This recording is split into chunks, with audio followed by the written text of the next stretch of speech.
Morgellons as something specific to a few individuals appears to be entirely false, and the only conclusion I can come to at this point is that it certainly appears that the general state of health of the general population has been affected or degraded by the presence of these pathogens.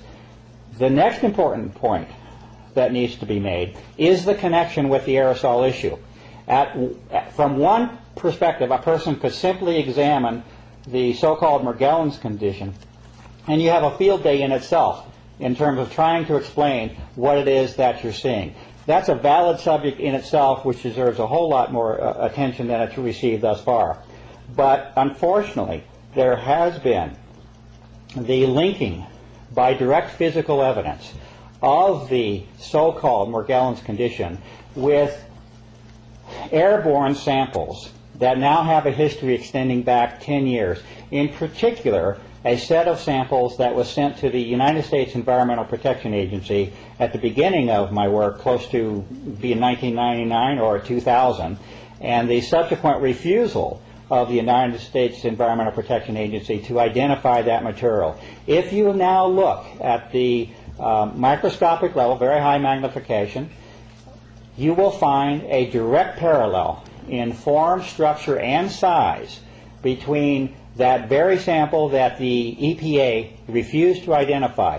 Basically, 3 out of those four forms that I spoke of, you will see within that single sample that the EPA refused to identify. And so obviously the problem here is that it appears as though there is a direct link between environmental contaminants and environmental samples and the subsequent biological manifestations that are occurring, not only within a certain class of individuals that have been given a name, but unfortunately it looks like they extend themselves through the general population.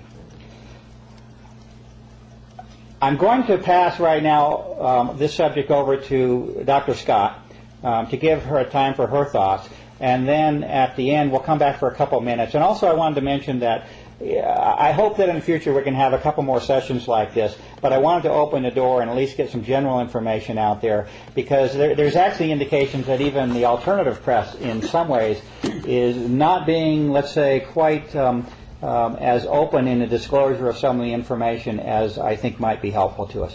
So Gwen, I wanted to thank you very much for being here today.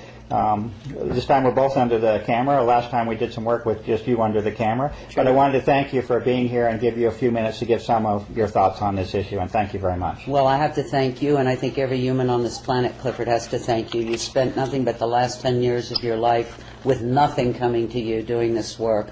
So on behalf of humanity, thank you. And also your beautiful wife, who's been patient unbelievably throughout this process. Right. Thank you. Dovetailing what Clifford was saying, this is not a disease, folks, and that's a terrible misleading that's going on in Morgellons disease.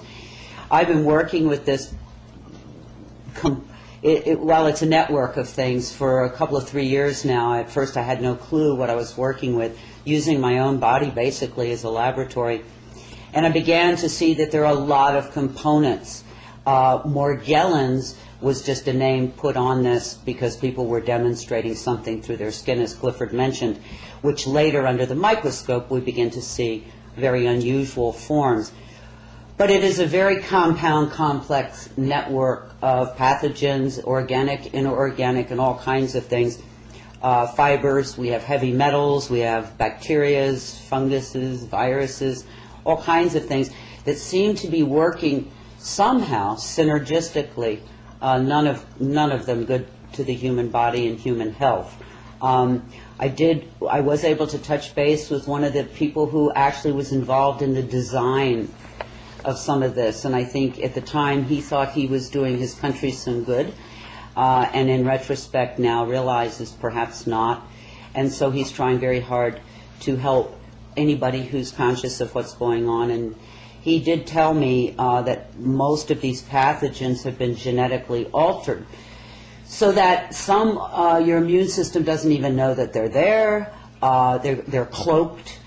They're different. They can overcome, and I won't go into specifics, but just to say these are not your average bacteria, virus, fungus, and of course heavy metals are not average in the human body anyway. And these fibers, these unusual fibers, are wires that we're seeing. People have said, well, where is it coming from? Well, clearly there's been enough air sample to know, and Mr. Carnicom Clifford just made that connection for us, through the air. And remember, folks, and this is something people forget, we've sort of disconnected. Hopefully we can reconnect with some very important things today. Whatever you breathe in is systemic or system-wide to your whole body in less than a minute. And these things that we're talking about here are very small, tiny, tiny, tiny particles, goes into the lungs, go directly into the blood supply.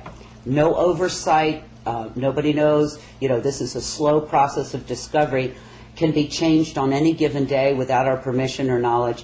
So it's pretty disturbing when you think about it. But we do know that some of these, at least, are coming into us with deliberation through the air supply. I have been told by this same gentleman that it is also being delivered to us through our food supply, particularly commercial pre-processed, pre-produced foods. Something to think about in terms of your diet. And also, I have a personal belief, I have no proof, that perhaps through inoculation, willing inoculation for many years, I say willing, we were sort of told we had to get all those inoculations. But anyway, so there you go. One of the things I think that is most disturbing about these times, that even the people who are conscious or aware, if they're not demonstrating fibers coming out of their bodies, they go, well, I'm sorry for those people, but it's not me. What I am discovering along with Clifford over time here is that every single human that goes through a series of sampling and testing seems to have this condition. I don't even want to call it Morgellons. It's a compound complex assault on the body. One of the couple of things, and by law, as a naturopathic doctor, I cannot diagnose or prescribe to you. But what I can do is educate you and share some of my own personal experiences. And one of those was I had a what I thought bad toothache one day.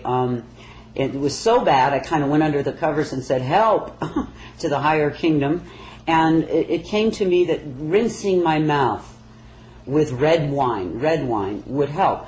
And I did, and the results of that were astounding, terrifying, and stupefying. All of these fibers came flying out, and you can see that work on Mr. Carnicom, carnicom.com website. You can see the photographs. That was probably 2 months ago, and to this day, twice a day, I do that therapy, and it continues to produce, perhaps not as much, but thousands and thousands and thousands. From the chin, the teeth, the gums, and that's something clearly. If you're interested, what I do is I put a little peroxide around the teeth and gums, and I use a little bit of dental floss to kind of get it in there, and then I vigorously swish one side of the mouth 5 or 6 or 7 times, and then move to the other. First swishing usually doesn't produce very much, but by the second or third swishing. This is not a recommendation or a cure or anything like that. But a simple in-home thing that you can do, test to see if perhaps you too might have some of this going on. Another something that you can do is take your own body temperature. One thing that has been noticed is that without exception, every human I have met, when they take a consistent body temperature testing every day, falls way below the normal 98.6 that we're supposed to be. There are people who are down in the 94, 95 range consistently. But most everyone, if not everyone, whose temperature we take ends up being very, very low. And that's something else you can do, and indicating that perhaps things are a little crooked. The reason I think this is important is, if not for yourself, okay, say you don't care about yourself, but I know you love somebody, you have children, you have a mom or a dad, a brother or a sister, you can just sort of look away or do the ostrich thing, but believe me, whether you and yours are dealing with the chemtrails, the aerosol spraying or not, it's dealing with you. And if we don't begin to accept that, as difficult as it is, and for most people have